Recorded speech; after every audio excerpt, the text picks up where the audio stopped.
There is an ancient story that has been on my mind lately, and it really deals with the human spirit, if you will. There is a park that is not far from here. It's about 4 miles. The park's name is Manti Park. Now, around 1860 or so, somewhere in there, it was a thriving community. It was a town. Uh, I believe it may have maxed around 600 people, maybe more, but it was a thriving community. It was a crossroad of stagecoaches at the time, but the railroad came through, and when they laid tracks, they plotted the tracks just to the north of Manti. Now, obviously, in those times, if you have something as major as a railroad that comes nearby, that's where the business is going to be. So Manti quickly dried up, and many of the people moved to um, the community where I live now. And so they placed some deep roots in this community right along the tracks. And here, obviously, it has thrived for the past, uh, 150 years. But what's been on my mind is the story behind Manti. Now, Manti has a couple of different meanings, if you will, or histories. But I'm going to tell you of one. Back before the birth of Jesus Christ, right here on uh, in the Americas, there was a very grievous battle. It was so bloody that even the numbers of the dead could not accurately be counted. During this battle, eventually, one army found favor over the other and triumphed over them. They did pursue them for a while, but the commander knew that you shouldn't spread yourself too thin and you need to recoup. Now, the chief, the commander of this army, he sent out three individuals to go and, in essence, to spy on the enemy, to make an accounting of their plans and what they plan on doing. If they are going to continue to flee, if they are planning to regroup and to come after them, if, or, any number of things. These three were so valiant, so brave, because we are talking about before um, guns, armor, helmets type of thing. At least not when you have a whole army running after you. But with very primitive means, these three went and did as their commander asked them to do, even at the very uh, thought of the loss of their own life. They were willing to sacrifice that much. Well, they returned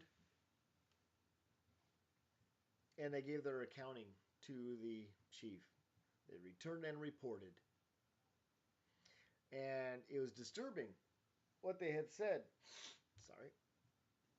What they had found out was that the enemy was colluding with uh, another army. They were joining together and preparing to make battle against the army that just had the victory. And so, needless to say, they did have another battle, and it was very, the carnage was unreal. And in my opinion, even the number of dead uh, probably altered the course of the river that they were fighting alongside.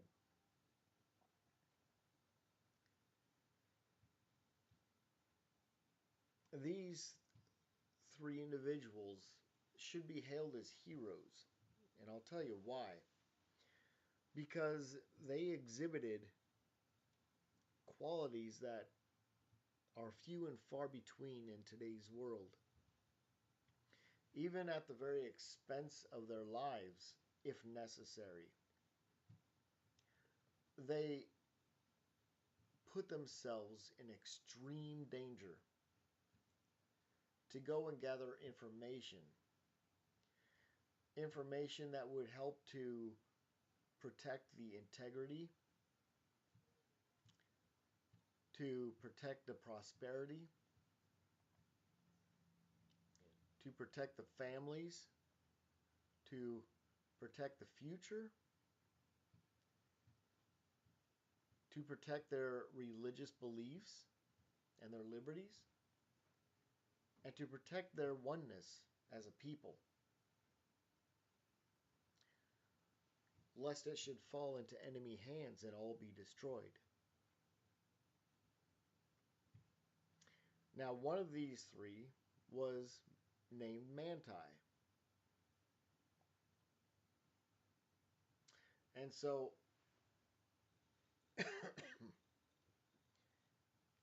this story keeps going over and over in my mind as all people need to reflect upon themselves.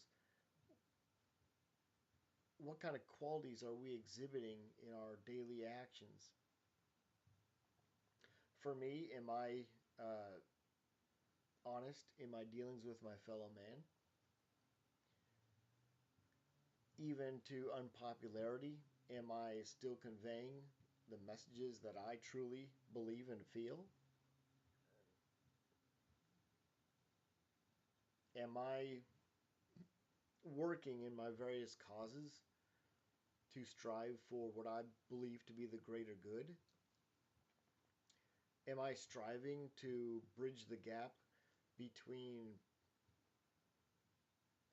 it could be between businesses, it can be between government and the people, what have you? But these are all things that people on all levels need to ask themselves, because it goes to, it's really at the heart and the foundation of who you are as a person and who you choose to be. It is never easy to enlarge yourself and to grow. It was never meant to be easy.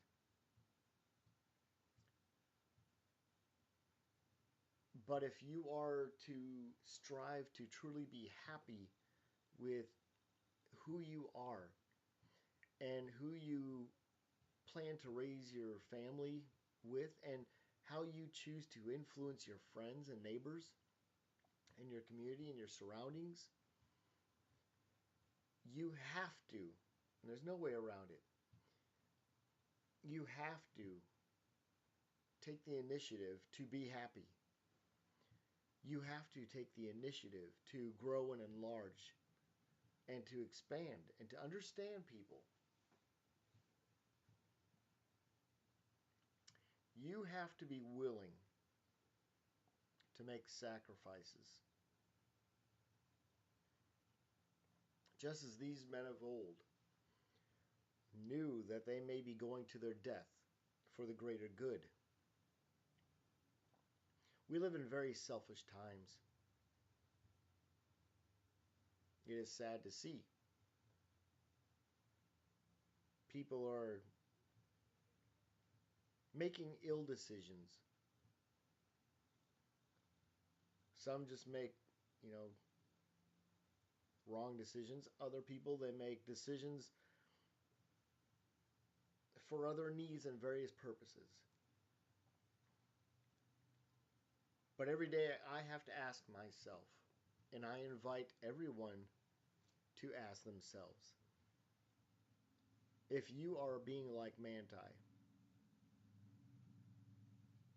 are you working towards the greater good for your family, your country, your God, for yourself? Are you willing to make sacrifices, even the greatest sacrifice of your own pride, for the greater good?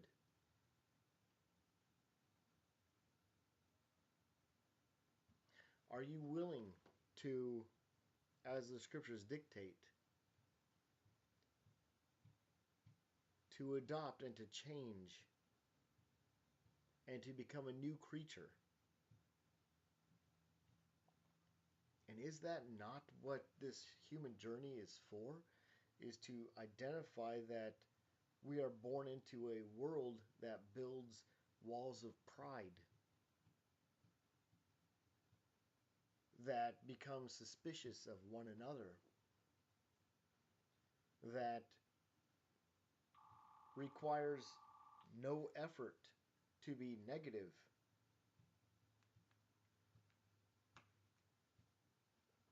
but actually requires work and effort to grow and develop and to be happy. These are things that I ponder over. And as I mentioned in every, most every video I produce, it's a therapy for me because I like to talk about what I'm feeling.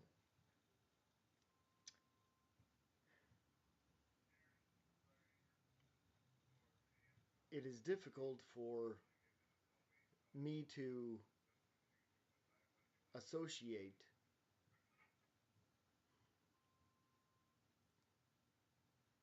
the intentions of people with their hearts. Because I believe, as a general rule, people have um, that spark of divinity within them. I believe that everyone born into this world, everyone that has acquired a body, has that light within them. It is our choices that dictate who we become and who we become in the future, how we influence one another.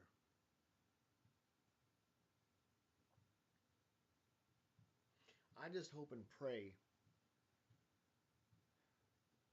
that before calamity hits, that everyone will, on an individual basis, come to that point where they will be able to ask themselves honestly if they are changing for the better, if they are even striving to change at all, to understand that they don't have to be dependent on their hatred. They don't have to be dependent on their um, incapacities or downfalls. And I have many. You don't have to rely on that to be who you are. You are much more than that. These are just some thoughts that I've had um, in relation to this ancient story because it really exemplifies who we ought to be.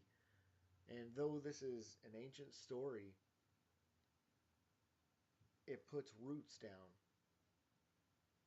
And so take it for what it is. I hope I gave you a good 15-minute snooze, but that'll be all.